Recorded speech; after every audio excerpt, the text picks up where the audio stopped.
안녕하세요, 유 팀장입니다. 부동산 동네 말만 들으면 참 매력적이잖아요. 시세보다 몇천 몇억 싸게 사서 내 집 마련을 한다거나 수익을 낸다는 거 정말 누구나 꿈꾸는 일입니다. 하지만 막상 시작하려고 하면 어떤가요? 어디서부터 손을 대야 되는지, 대출은 나올지, 용도를 해야 되는데 사람 내보낼 때 무섭진 않을지, 이런 만막함 때문에 첫 발도 못 대는 분들이 90%가 넘습니다. 그래서 오늘은 동매 이론에 관련한 뻔한 내용들은 다 걷어치우고 현장에서 직접 구르면서 깨달은 실전 프로세스 8단계를 10분 안에 종료드리려고 합니다. 입찰 전부터 명도, 그리고 마지막에 웃으면서 수익 실현을 하는 매도 단계까지 알려드리겠습니다. 그리고 고정 댓글에 대출 상담 문자 양식까지 남겨놓았으니 본인 양식에 맞춰서 입찰 전 낙찰후 상담받으시면 되겠습니다. 자, 그럼 바로 가시죠. 첫 번째 1단계는 물건 조사입니다. 그런데 물건부터 고르지 마세요. 가장 먼저 해야 될 거는 내 지갑 확인입니다. 대출 가능한 금액부터 먼저 확인해야 돼요. 이제 많은 분들이 신혼부부 대출 가능한지, 무주택자인데 얼마나 나오는지 물어보시는데, 보통 무주택자는 8억이야 70%까지 나오고 생애 최초는 80%까지 가능하지만 대출 규제와 내 소득에 따라 천차만별로 달라집니다. 그래서 미리 안 보고 물건부터 고르면 낙찰받고 잔금을 못 내서 보증금을 수천만 원 날리는 대참사가 벌어집니다. 그래서 첫 번째는 내 대출 한도부터 간단하게 확인하고 그 다음 가격대에 맞는 물건을 찾는 겁니다. 만약 도저히 나의 대출 한도를 전혀 모르겠다 싶으시면 댓글로 남겨주시면 제가 아는 선에서 최대한 알려드리도록 하겠습니다. 두 번째는 앞마당을 설정하는 거예요. 초보자분들은 처음부터 전국을 다 보려고 하시면 헷갈려서 포기합니다.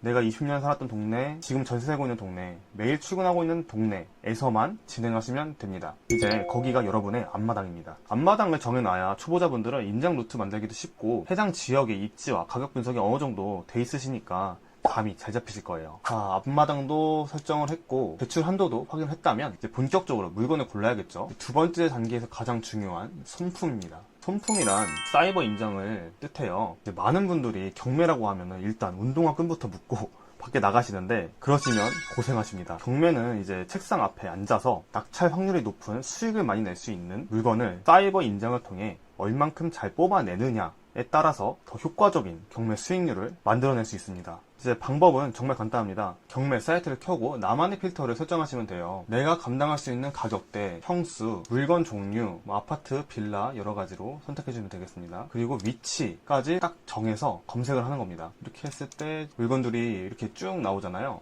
여기서 권리 분석을 쓱 훑어보고 문제가 없으면은 네이버 부동산을 들어가시면 됩니다.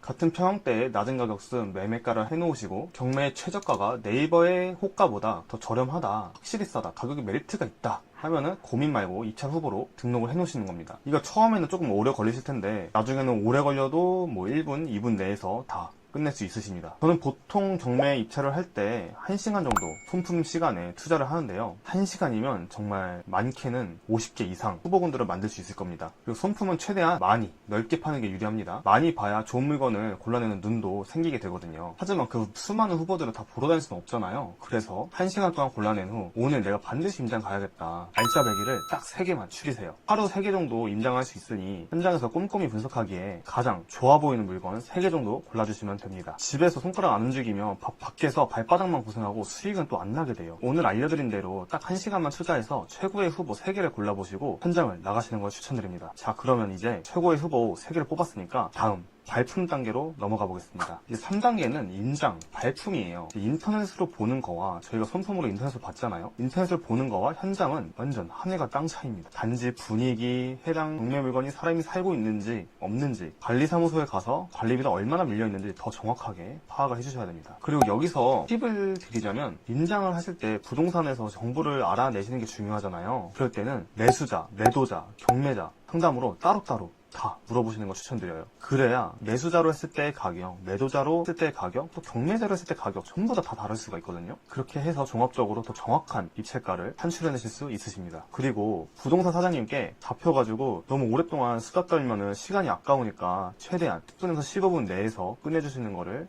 권장드립니다. 추가적으로 정보가 될 만한 것들을 전부 사진 찍거나 글로 남기셔서 저장을 해두셔야 됩니다. 저 같은 경우는 이제 네이버 카페를 이렇게 활용하고 있는데요. 임장 가서 사진 찍었던 사진들, 이 사람이 살고 있는지 이제 확인해 주시는 거죠. 우편함까지 확인해서 최대한 좀 많은 정보를 얻으시는 게 중요하겠습니다. 하루에 3개 이상의 임장을 하게 되면은 앞서 임장했던 곳들이 기억이 안 날 수가 있어요. 그래서 이렇게 사진을 꼭 남기시는 거 추천드립니다. 네 번째는 가장 중요하고 어려운 입찰가 선정입니다. 발품을 팔았잖아요. 임장을 갔다 오신 정보로 가격을 측정하셔서 입찰가 산정을 해주시면 됩니다. 상세한 입찰가 계산하는 방법은 위 영상에서 참고해주시면 되겠습니다. 그리고 이제 5번째죠. 입찰 전에 대출을 한 번 더 확인해 주셔야 돼요. 확인하는 방법은 입찰 전에 경매장을 한번 가보세요. 경매장에 가시면 그 경매장 앞에서 명함을 나눠주시는 대출 상담사 분들이 계시거든요. 그분들의 명함을 싹 다 긁어 오시는 겁니다. 그리고 입찰 전에 이분들에게 문자 한 통을 보내세요. 이 사건 번호, 제 조건으로 대출이 얼마까지 가능할까요? 이 과정 하나면 좀 더 대출을 안전하게 어디까지 나오는지 확인을 하고 입찰을 하실 수 있으시겠죠? 이렇게 저도 항상 이렇게 모아놓습니다. 그리고 이 대출 상담사님들에게 보낼 대출 양식은 제가 고정 댓글에 남겨놓겠습니다. 6번째, 드디어 일주일의 날 법원 입찰입니다. 법원 가면 사람이 너무 많아서 분위기가 정말 어수선한데요. 후보자분들은 긴장해서 실수하기가 딱 좋습니다. 그래서 입찰서는 반드시 더블 체크를 해주시길 바라고, 여기 보시면 이제 7억을 70억으로 7억을 써야 되는데 여기도 70억으로 써서 하시는 분들도 있고, 아니면 공을 하나 더 써서 앞자리까지 오시는 분들도 있어요. 그냥 이거 보증금을 법원에다가 기부하는 꼴밖에 안 되거든요. 꼭 주의하세요. 보증금은 최저가의 10%를 수표 한 장으로 미리 뽑아주시는 걸 추천드려요. 전날 해주시는 게 가장 좋아요. 법원이나 은행은 이제 줄이 너무 길어서 자칫하면 입찰 마감 시간을 놓쳐요. 그래서 전날에 보증금을 뽑아주시는 거를 추천드립니다. 직접 입찰이 어렵다면 대리입찰도 가능하거든요. 뭐 예를 들어 직장인이라 법원 갈 시간이 없어서 걱정하실 수도 있잖아요. 그런데 이제 바토너와 1125 대리입찰 서비스를 이용하시면 8만원에서 15만원 사이에서 대리입찰 서비스를 이용하실 수 있으십니다. 이제 저 같은 경우는 1125를 좀 더 많이 사용했던 것 같아요. 112호가 더 저렴하거든요. 뭐 8만원, 7만원 다 112호 가격이고, 바토는 보통 14만원, 15만원 정도 하는 걸로 알고 있습니다. 연차를 내거나 차비를 직접 들여가는 것보다 훨씬 더 대리입찰을 했을 때 합리적인 경우가 많으니 적극적으로 활용해 보시는 것도 괜찮을 것 같아요. 저도 이렇게 대리입찰을 통해서 2번 정도 낙찰을 받아봤습니다. 이렇게 해서 뭐 대리입찰을 통해, 직접 입찰을 통해 낙찰을 받았다고 가정을 해봅시다.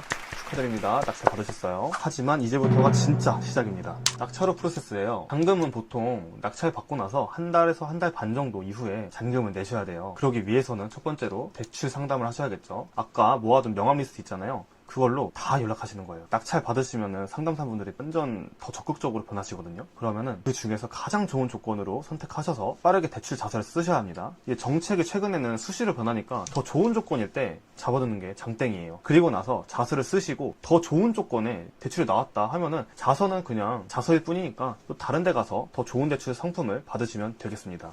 그리고 이제 보통은 은행에서 법무사 협상을 진행해 주시는데 처음에는 좀 비싸게 부르시거든요. 더 저렴하게 깎일 수가 있어요. 합리적으로 내고를 하셔가지고 정중하게 부탁드리면 되겠습니다. 저도 이렇게 항상 이렇게 잔금이 이렇게 나오잖아요. 그러면은 한 27만원 정도 배려해 주실 수 있는지 조심스럽게 물어보고, 뭐 안 된다고 하면은 또 한번 물어보죠. 조금만 더 부탁드려요. 네, 알겠습니다. 결국 됩니다. 이렇게 최대한 할인을 받아서 이용해 주시는 것을 추천드릴게요. 그리고 7번째 단계입니다. 경매의 꽃, 명도예요. 기존 낙찰 받은 집에 점유자를 이제 내보내는 과정이죠. 아니 이제 등기 받았고 내 집인데, 법적으로 내 집인데 그냥 막 들어가서 내가 살면 안 되나? 이럴 수도 있는데 그러시면 절대 안 됩니다. 이제는 실전 비법으로 명도, 꿀팁들을 다 설명드릴게요. 우선은 첫 번째로는 낙찰 당일에 현관에 포스트잇 하나를 붙이고 오세요. 이렇게 낙찰자입니다. 연락 바랍니다. 번호 이렇게 쓰시고, 이제 낙찰자로부터 전화나 문자가 올 겁니다. 그렇게 통화를 해주셔서 합의를 해야겠죠. 하지만 합의를 할 때 내가 이 집의 주인이다 라고 절대 말하지 마세요. 저는 낙찰자의 대리인입니다 라고 얘기하는 게 가장 좋습니다. 제가 하는 방법으로는 낙찰자분이 저희 같은 경매 회사에 의뢰를 하셔가지고 저희가 대리해서 경매를 담당하고 있습니다 라고 해야 협상이 훨씬 더 부드러워져요. 그리고 명도는 싸움이 아니라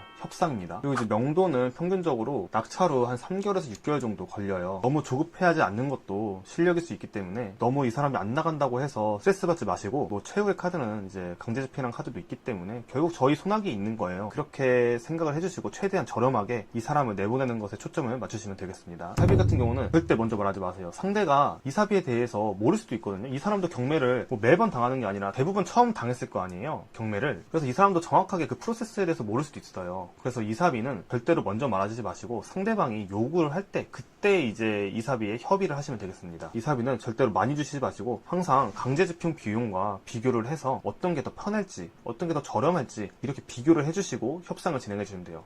이 사람이 500만원 물론 절대 안 되겠죠. 300만원 더 내려야겠죠. 이렇게 좀 강제집행 비용과 비교를 해서 더 좋은 카드를 쓰시면 될 것 같습니다. 정 안 되면 이제 강제집행을 해야겠죠.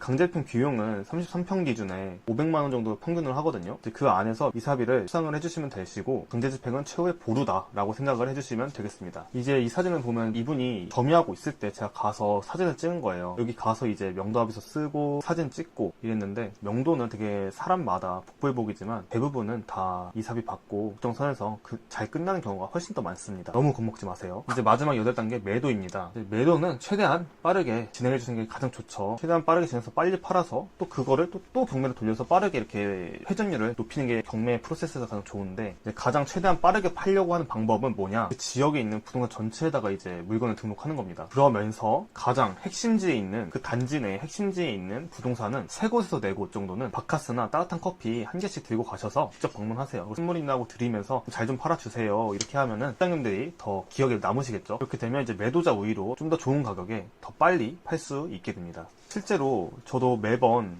이 방법을 사용하는데, 제가 바카스랑 커피를 사들고 간 부동산 사장님들이 꼭 그 물건을 팔아주시더라고요. 부동산 사장님들의 역할이 꽤나 중요합니다. 그리고 나머지 그 근처에 있는 부동산들은 문자나 전화로 해줘도 충분합니다. 자, 오늘 영상에서 물건 조사부터 마지막 매도까지 10분간 쉼없이 달려왔습니다. 어떠셨나요? 이제 경매라는 이런 로드맵이 머릿속에 좀 그려지시나요? 결국에 부동산 경매에서 가장 중요한 거는 딱 3가지입니다. 안전한 권리 분석, 정확한 시세 파악, 그리고 여유 있는 명도 계획. 이 3가지만 기억하시면 실패 확률은 거의 제로에 가깝습니다. 그리고 여러분, 제가 요즘에 느끼는 건데, 경매는 절대로 공부만 해서는 절대 돈 못 벌어요. 실행을 해야 됩니다. 그래서 오늘 이 영상 끄시고 여러분 앞마당에 지역 물건 10개 정도만 딱 검색해보세요. 그리고 궁금한 점 있으면 댓글로 꼭 달아주시고 제가 친절히 전부 다 답변해드리겠습니다. 그리고 오늘 영상이 여러분의 경제적 자유로 가는 길에 작은 디딤돌이 됐으면 좋겠네요. 구독과 좋아요 잊지 마시고 오늘도 성공적으로 낙찰받는 하루 되시길 기원하겠습니다. 감사합니다. 유팀장이었습니다.